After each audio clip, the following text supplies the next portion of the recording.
Hello everyone and welcome back. We are already in the journey of learning about LL1 parsers. In this session, we are going to observe the LL1 parsing table. So without any further ado, let's get to learning. Coming to the outcome of today's session, today we are going to observe the construction of LL1 parsing table. Now during the session top-down parsers, LL1 parsers, we already observed the organization of the LL1 parsers, didn't we?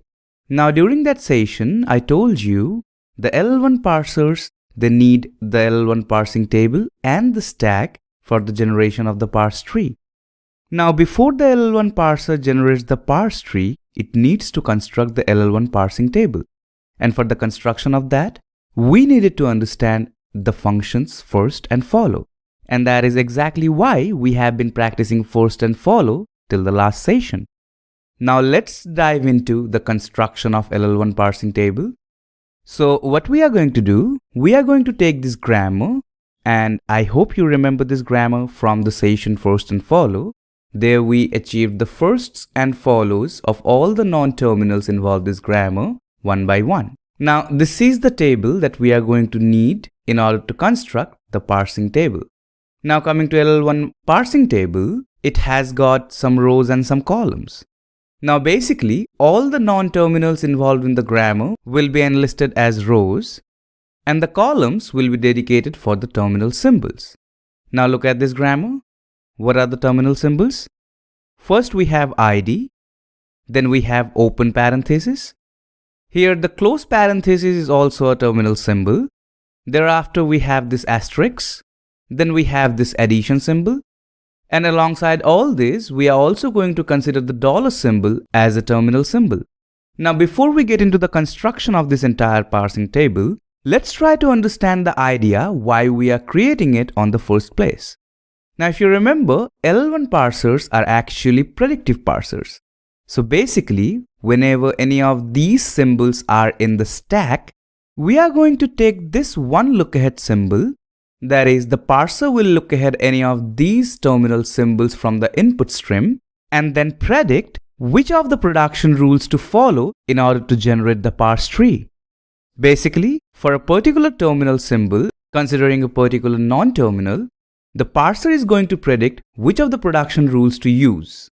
And there, the firsts and follow are going to help us determine which of the production rules to place under which column of a specific row.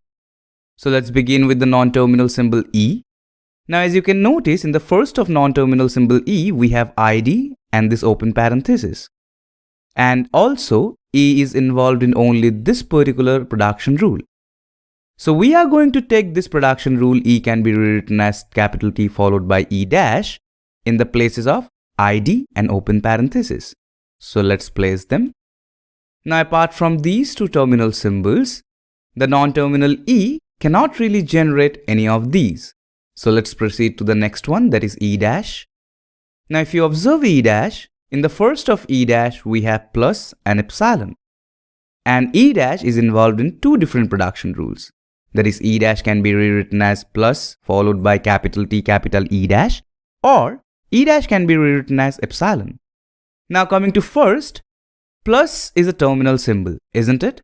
So we are going to place this particular production rule in the section of plus. So let's do that. Now E dash has got another production rule that it can also be rewritten as epsilon. So in case E dash produces epsilon, the terminal symbols it is going to generate is this dollar symbol and this close parenthesis, isn't it? So we are going to place the production rule E dash can be rewritten as epsilon in the columns of dollar and close parenthesis. So let's do that. I hope you are getting the interpretation. When we have E dash in the stack and in the input stream if we see plus, we are going to use this particular production rule. And in case the parser sees either the dollar symbol or the close parenthesis, in that particular instance, it is going to use these production rules. Let's move on to the next non-terminal, that is T. Now in the first of T, we have two terminal symbols, ID and open parenthesis. And T is involved in only one production rule. So following the drill, we are going to place the production rule in the column of ID and the open parenthesis. Moving ahead to the next non-terminal, that is T dash.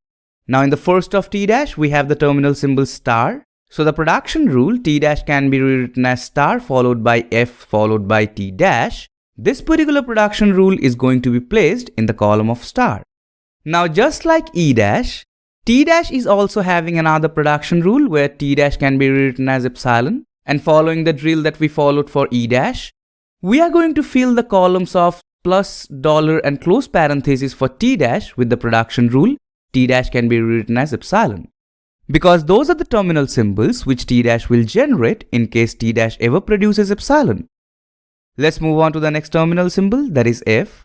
Now in the first of F, we have the symbols ID and open parenthesis. However, F is involved in two different production rules. Now in order to generate ID, F is definitely going to use this production rule, that is F can be rewritten as ID. So this particular production rule we will place under the column of ID. Now coming to the next production rule, that is F can be rewritten as open parenthesis followed by E followed by close parenthesis. Using this one, we can actually generate this open parenthesis. Therefore, we are going to keep that production rule in the column of open parenthesis. So this is how the LL1 parsing table is constructed. Basically, there are two rules to follow. The first one, all the epsilon productions are placed under the follow sets. Notice this. There were only two non-terminal symbols which were involved in the production of epsilons. And in the follow sets of those, we placed all the epsilon productions, didn't we? Now coming to the second rule, the remaining productions are to be placed under the firsts. And this is the reason why we are very much interested in finding the firsts and the follow of all the non-terminals involved in the grammar so that we can construct the LL1 parsing table. So in this session, we observe the construction of LL1 parsing table. Alright people, that will be all for this session. In the next session, we are going to observe the LL1 parsing technique. So I hope to see you in the next one. Thank you all for watching.